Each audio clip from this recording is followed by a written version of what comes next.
Hey there, this is Bert from Bird and Bird Gaming, and I hope you've been enjoying my Manhunt playlist.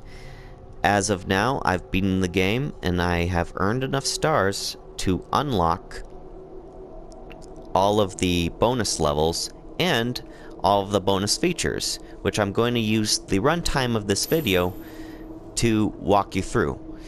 Now, the bonus features contains concept art, ideas, and additional art and models and stuff.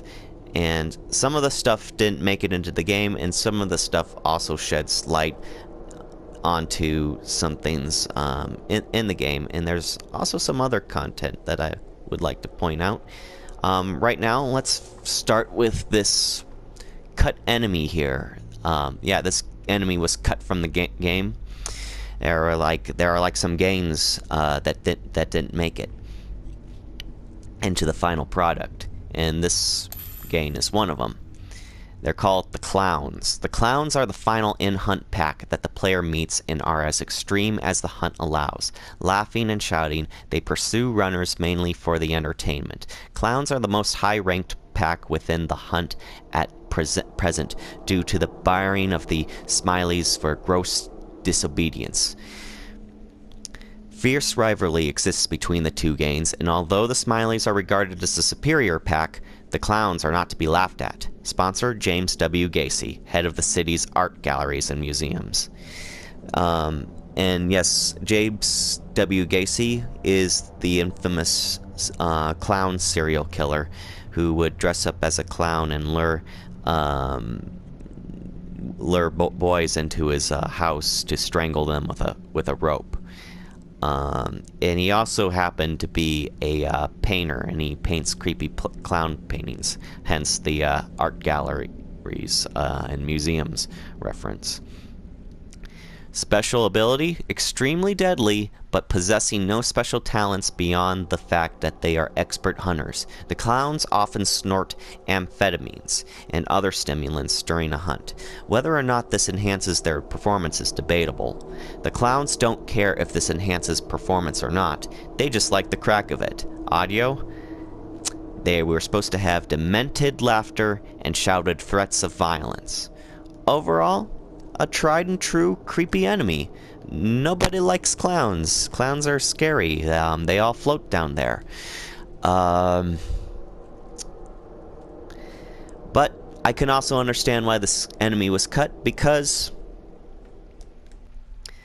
their purpose is already fulfilled by the smileys, and there's no reason to have two laughing, face-painted maniacs in the game. And quite frankly, the smileys are a little more interesting, and also have like some interesting backstories that can be pieced together from their little voice clips.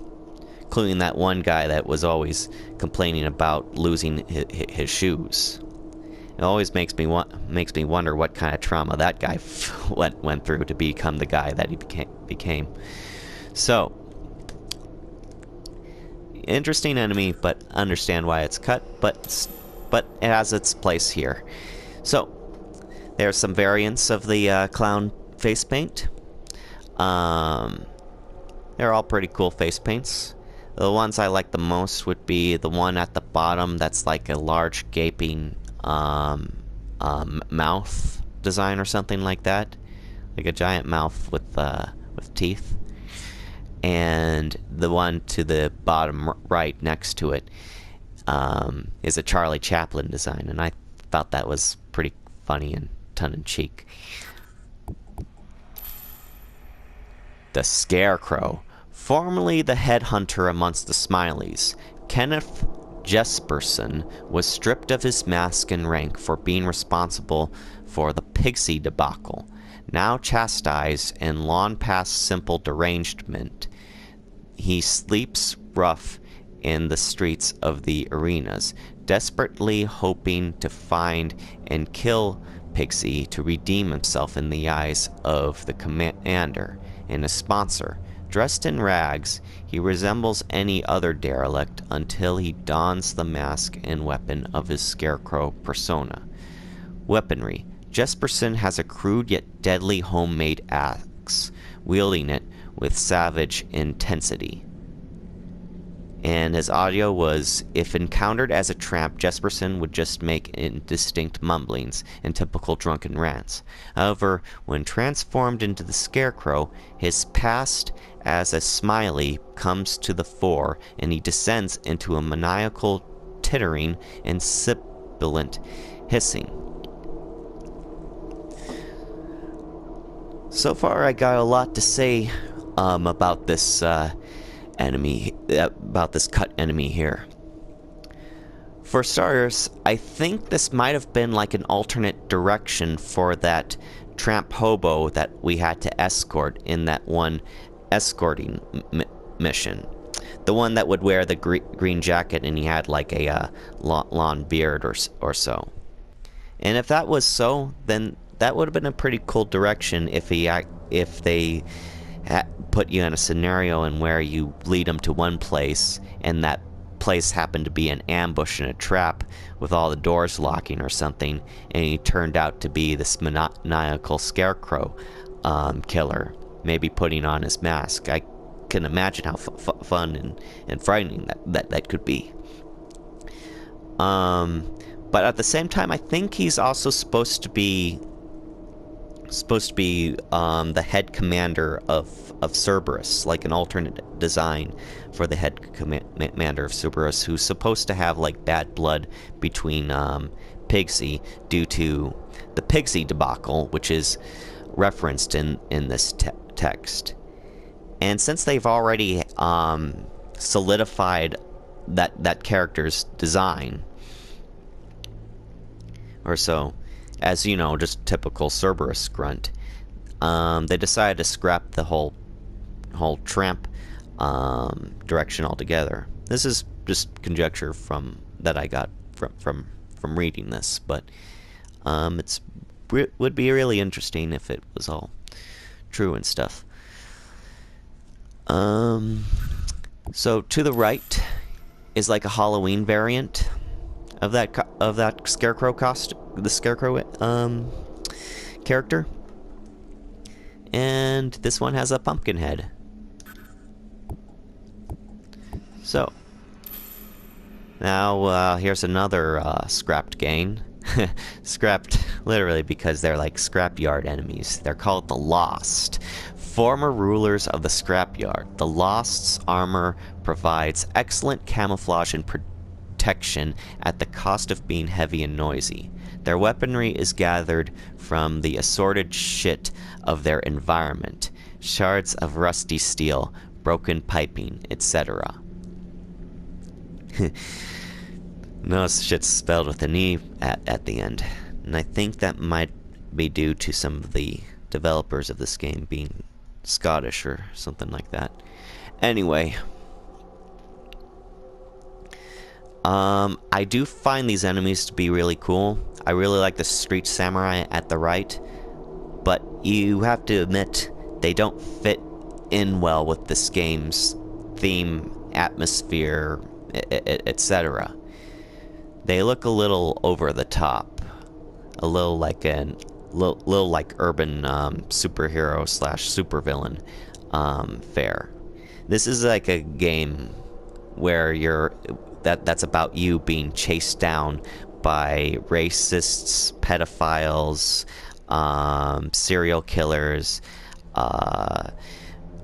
people with severe problems, and on top of it all, a crazy half-naked man wearing a pig saw trying to chainsaw you in half, and you're being watched by a crazy, former Hollywood elite director. In a way, having a character whip out a katana or something like that probably wouldn't fit well with this game. It would probably make it a little more grindhouse-y. So I can understand why these characters would be cut. But I like them. Bin Bag, the pack leader for the Lost. Bin Bag made it to an early model prototype before the Lost Gang lived up to their name, emerging from the shadows of the scrapyard, roaring like fucking madman. Just a crazy guy wrapped up in plastic bags. Kind of wish there was like an audio clip out there of because he'd be like all Hulk like. I bet he'd be like screaming and raging like the text says. The jury. Hockey masks are a classic killer design, and although the jury were dropped as a gain, the masks had to be kept and were adapted onto the skins gain. Understandable. I mean, every gain in this, I gotta give it to this game. Just like how the gains are in the movie The Warriors, the gains in this game have their own individual quirks and personality that distinguishes them from the rest. Like, you have like the hoods at the beginning. There are just these generic they're just generic cannon fodder meant to introduce you to the game, and are cited as like being know-nothings who just go into this thinking that they're going to win. Then you have like the innocence, which is like the Latino gang, and then you have like the Smileys, who are like the crazy inmates. You have the Skins, who are like the racist skinheads. Then you have the War Dogs, which are like the survivalists. And of course the Cerberus guys that are like the personal henchmen of the snuff film director. These guys don't have much to differentiate themselves from the others, other than that hockey mask. I mean, wonder what their backstory is. Now this is a pretty interesting enemy. They're called the Camheads, but their design just doesn't fit well with this game, you know? Because they look way too robotic, and if they are just humans wearing helmets or hats or something that are supposed to look like giant cameras, the question begs to be asked, why? Why are these characters wearing these giant aesthetic camera props? It would be kind of stupid, but these would be awesome enemies in like a cyberpunk game or something like that, especially if they were like robotic or cyborgs or something like that. But cyborgs don't fit in this game. This game's a little more closer to home, kind of like a realistic urban legend feel.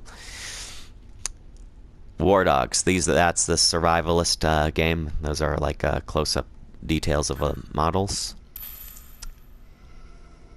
That's a close-up of the Sioux sniper, and some additional artwork detailing his design. He's like all wrapped up in mummy wraps, and on top of it he's got shrubbery and pieces of bush laid out all about him. The PS2 model's in the middle, whereas the full fleshed out concept art is to the right. Can only do so much with the PS2 graphics engine. Let's see here. There's that tramp that I mentioned earlier, and I think I remember. I don't remember what level it was, but I had to escort this guy around. I had to leave him in the shadows so that he wouldn't get killed by the enemies. But yeah, I think this is supposed to be the guy that was supposed to be the Scarecrow enemy. And like I said, that would have been an interesting direction for him. They kind of... It's like, he's like a... I don't even remember what exactly happened to this guy either. This is kind of like a plot thread left hanging for me. These are the early innocent hoodie designs. Cool. Here's some concept art of the smileys. Probably my favorite enemies in the game, but also one of the more frustrating because it's so easy for them to detect you. And those are the Cerberus guards. Those are if you remember, those were the guys that would always knock you out every time you tried to escape and transport you to a different location. And they'd be always there behind every corner whenever our protagonist would try to escape. And of course, they were like the final gain in the game before we went on to fights. Before we went on to kill Starkweather. And there's like a little toy models. So here's some level art. I want to point out that Sprunk is like a soft drink that can be seen in Grand Theft Auto 3 San Andreas. Yeah, Grand Theft Auto San Andreas. And that's not the only connection this game has to the Grand Theft Auto series. There's this character in this game named Gary Schaefer, and he's supposed to be like the corrupt police chief of the corrupt police department of Carcer City, the fictional in-game city, and you can hear him talking with Starkweather at the start of the mission press coverage. And press coverage was the mission where we had to escort the journalist out of this city so that she could expose the whole snuff film ring plot by Starkweather. And at the very end of the game, he's mentioned by that journalist in that news footage. You can see it in the final my video for the final level, Deliverance. And she mentions that Gary Schaefer ends up going to trial in order to be indicted for his crimes, but his lawyers intend to plead not guilty. And that event was referenced years earlier in a game that came out before this, Grand Theft Auto 3. On one of the radio stations, there's like this little gag. The radio station in question was Lips 106, and they would play this. So I'm sitting here reading the Liberty Tree, and it says, in nearby Carcer City, a good day for law and order as Police Chief Gary Schaefer was cleared of corruption charges in a controversial decision by the courts. Let's hope those missing witnesses turn up safe and sound. There's like a gag about police corruption in the game, and I gotta say, after hearing that, I gotta say, no happy ending there, unfortunately. I wonder who that character's lawyer was. And here's Pigsy. That crazy, horrible, morbidly obese, naked or half-naked man in a pig mask that would chase you with the chainsaw. I still wonder, noting from his crotch, whether or not that's his penis, or if it's like a prosthetic cod piece or something, like a strap-on dildo. If it is like his penis, I gotta hand it to this game for being one of the few games out there on home consoles that show full frontal nudity. I kind of give props to media for being a little grisly sometimes. Let's see here. Oh, and then decided. I wonder if this was actually a plan to actually make some little adults figurines for characters from this game, because as gritty and realistic and brutal and horrifying as they are, there is still always an element of toy-horrificness to them. But I'd wonder if if a figure with his junk hanging out would make for a marketable product. At least as a marketable mainstream product is what I mean. I don't think these toys were made, but I do know that there's this big final statuette of Pixie that Rockstar released or something. It's like some sort of collector's item, and there's like only 500 of them, so they're very rare, and they have like a piece of removable cloth along the waist, so you could actually find out for yourself whether or not Pixie, whether or not that's his actual junk or if it's actually just a strap-on dildo. But yeah, pretty crazy. I noticed James Earl Cash is flipping us the bird. He wants us to move on here. So then we have the main villain of this game, Starkweather. The producer controls and edits the filming of the hunts from a control desk in the mansion. Once a wealthy and productive director, he has been disgraced and ostracized by Hollywood's elite. Bitter and angry, his isolation has brought about a swift decline into madness. Reduced to filming underground pornography and snuff films for a selective clientele, particularly the Japanese market. Ooh, harsh. He has begun creating a new deranged genre of snuff movie called Manhunts.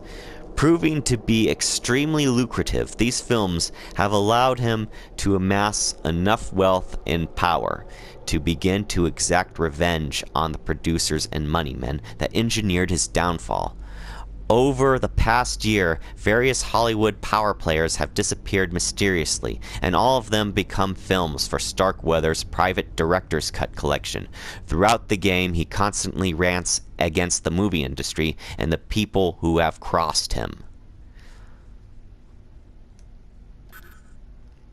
Overall, I felt like Starkweather here was actually a pretty interesting villain.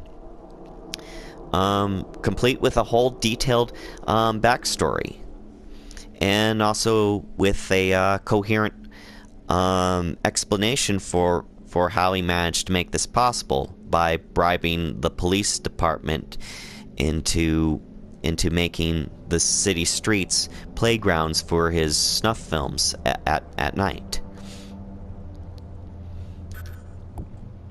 And of course, I really like the whole idea of piecing together a story through just a character's voice clips alone. Headshots. Yep, these are all like all the different heads in the game.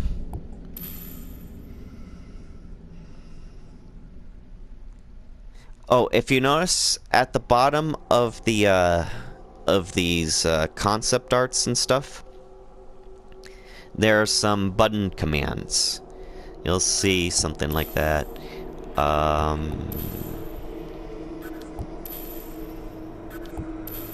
They're like pieces of a code, to be exact. Specifically, a bunch of codes that can be unlocked by unlocking these concept arts. And they unlock all these different kinds of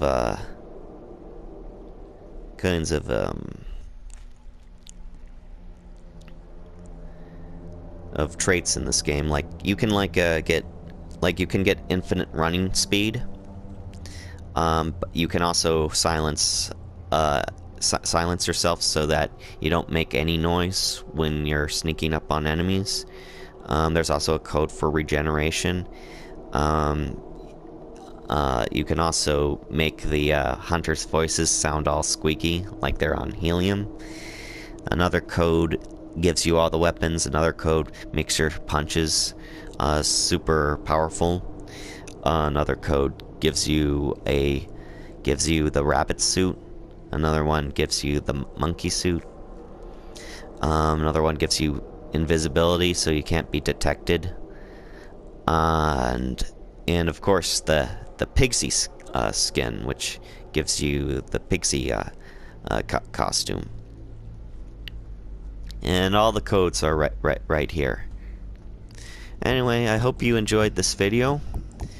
I certainly liked looking through all this stuff here, and it feels kind of rewarding getting all this stuff unlocked and looking into the game a little more.